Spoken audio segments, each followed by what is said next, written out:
Hello, and it's time for another key question video, chapter 28 this time. Number one, what is a muckraker? A muckraker is a term coined by Teddy Roosevelt that discusses journalists. And the fact that journalists, they were journalists who dug in the muck. They brought up issues, but many times at first they didn't really suggest any fixes. They just kept pointing to the issue and creating sensational writings. So over time, those muckrakers turn into positive things because they finally start suggesting changes and bringing changes about. So a few examples of muckrakers. One would be Jacob A. Riis. He writes How the Other Half Lives, and he points out the living conditions of those living in cities, specifically in buildings called tenements. And he investigates the east side tenements of New York City and points out how bad their lives are and helps bring about new changes to the living conditions of New York through the awareness created. Then you have Ida Tarbell, and she points out the kind of cruel, unethical dealings that the Standard Oil Company of John D. Rockefeller completed, and it pointed out the flaws of the trusts of that era. And eventually, her writings will bring about not only a decline in the way we view Rockefeller, but its impact will also be felt in the creation of the Clayton Antitrust Act. You also have Lincoln Steffens, who writes Shame of the Cities, and he points out political corruption, specifically in the city of Philadelphia, where Thomas Jefferson and even friendly canines were voting. His ideas and writings help lead to number two. Know each of the following: initiative, referendum, recall, and 17th Amendment. All of these to encapsulate them would be political changes that take power out of the hands of businessmen and politicians and give them back to the people. An initiative is where people vote and they are able to create a law without going through the legislature. Then a referendum is when people vote and get rid of a law created by politicians and legislators. A recall is an election where we are able to remove a political official who's been elected because we don't approve of the job that they're doing. And then finally, you have the 17th Amendment, which allows we as citizens, the people, to directly elect our U.S. senators. So all these are massive changes in the progressive era which seek to take power away from businessmen and politicians and give it back to the people. Getting into Teddy Roosevelt's square deal, he promised that he would give an equal opportunity and equal attention to everyone at the table. So the three major parts to this, as noted in your outline, are consumer protection, control of corporations, and conservation of natural resources. For control of corporations, first you have the anthracite coal mine strike, which is a massive victory for labor. He chooses to take the side of the miners over the businessmen, and he forces the businessmen to come and negotiate with the miners' union. And that achieves a 10% raise in 9-hour workday for those men. So that alone is a major victory against the power of corporations. But then you also have the nickname given to Teddy Roosevelt, Trust Buster. He was able to defeat massive businesses for the people. The most famous example is when Roosevelt challenged the Northern Securities Company when it attempted to create a monopoly for the railroads in the Northwest. J.P. Morgan battles, and we have a massive Supreme Court case that ends with Northern Securities getting busted up by the Supreme Court. So that is how Roosevelt reined in big business. Second, you have the consumer protection. And the biggest thing that he does is he passes the Meat Inspection Act of 1906 and the Pure Food and Drug Act of 1906. And I'll touch more on those in the next question. And then finally, you have the idea of conservation of the environment. Roosevelt was a huge proponent and supporter of conservation. What he does is he helps pass the Newlands Reclamation Act of 1902, and the U.S.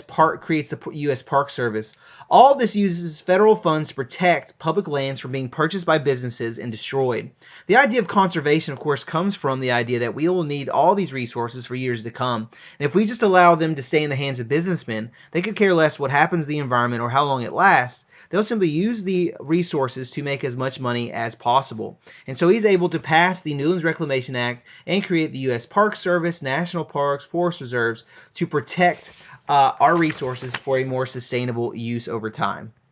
So how did Upton Sinclair impact the progressive era? Well, he writes a book called The Jungle. In it, he was actually trying to forward his socialist goals of getting the government to intervene for the sake of workers. In his book, The Jungle, he points out the horrific working conditions in the meatpacking industry. Now, the irony of it, as he said, he aimed for America's heart and hit their stomach, because what really happens from Upton Sinclair is an investigation of the meatpacking industry. What they do is they investigate the meatpacking industry, and what they find are horrible abuses. They don't care about the quality of meat, the fact that a lot of it's rotten, that rope strands and expectoration falls into the meat, and many people are getting sick and dying. So because of Upton Sinclair, going back to Teddy Roosevelt's square deal, a lot of protections are put in for us as consumers against the greediness of businessmen who could care less that we die from their products. So that brings about not only the Meat Inspection Act of 1906, but also the Pure Food and Drug Act of 1906. And while Upton Sinclair fails to achieve his goal of socialist government intervening in business, he's able to get changes that are positive for American consumers. This brings us to number 5, the difference between conservation and preservation, in which Teddy Roosevelt favored. Well, preservation was the idea that we needed to protect nature in its natural state from any kind of human corruption and destruction. You have the Sierra Club, founded by John Muir, M-U-I-R, and he pushes that we need to preserve it. And we have landscapes painted, and we have people going out there and saying that it should remain untainted. However, Teddy Roosevelt favored conservation, because leaving all of our, one of our greatest advantages as a nation is our natural resources and the abundant resources we have. So by leaving them in their natural state, we will not be able to utilize them in any way. So Teddy Roosevelt favored conservation, because the idea is setting up sustainable use. The fact that we could use them over time and able to use them for our progress while keeping our environment safe and able to reproduce itself, like replanting trees, protecting mountain ranges, and instead digging under them to dig out the materials. So he favored conservation over preservation. Number 6, what mistakes did Taft make that split the party and got Teddy Roosevelt to run against him in 1912? Well, there's a few mistakes he makes. One of the main things he does is he fires one of Teddy Roosevelt's good friends who had been in charge as the Secretary of the Interior. By firing that man, that upset Teddy Roosevelt. You also have Taft choosing to raise the tariff when Roosevelt had suggested that he just leave the tariff issue alone. After Taft raises that, ticks off a lot of progressives and a lot of Roosevelt supporters. Then you also have Taft making the mistake of canceling out some of the deals that Teddy Roosevelt had made with big businessmen. As Taft himself ends up busting up more trusts, he also broke up some of the agreements made with men like John D. Rockefeller and J.P. Morgan, that they could keep their businesses together as long as they did not hurt consumers. So because Taft does these things, Teddy Roosevelt decides that he must run against him for progressivism, and ends up costing the Republicans and progressives the election.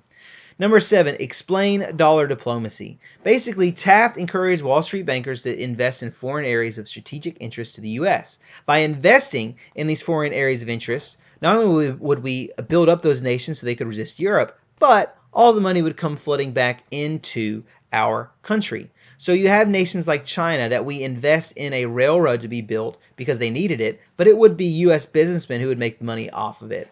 All these ideas lead to America making money at others' expense, and it keeps us involved in foreign affairs. So dollar diplomacy is basically Taft's imperialist policy. Number 8, describe Woodrow Wilson's platform for the 1912 election. As Roosevelt and Woodrow Wilson face each other, both of them have, well, by today's standards, extremely liberal platforms. In fact, if either of them ran today, they would be pretty far left compared to most moderates and even a lot of Democrats. So Roosevelt pushes the idea of what he called new nationalism. His new nationalism supported stronger control of trusts, women's suffrage, programs of social welfare, things like healthcare were even included in Teddy Roosevelt's program. So when Woodrow Wilson runs, he has to separate himself from Teddy Roosevelt. So he creates what he calls the New Freedom. Now, New Freedom, the idea was that it was going to attack the triple wall of privilege, as he called it. The triple wall of privilege included trusts, tariffs, and excuse me, Walter was barking. Trusts, tariffs, and banks. And all three of those will eventually be accomplished after he becomes president. But he attacked those three things specifically. Quite frankly, when you look at it, there really wasn't much difference between the two. They just disagreed about the specific strategies, but both of them wanted to grow the government to protect consumers. So number 9, why was Wilson able to win the 1912 election? Well, undoubtedly, it was the division of the Republican Party. When Roosevelt chose to run against Taft, it divided the Republican Party. Because Republican leaders refused to support Roosevelt because they remembered what it was like to have the cowboy president, they enjoyed having Taft, who was more easy to control and to go along with business interests. Because of that, the Republican parties are unable to win a majority of states because they're divided.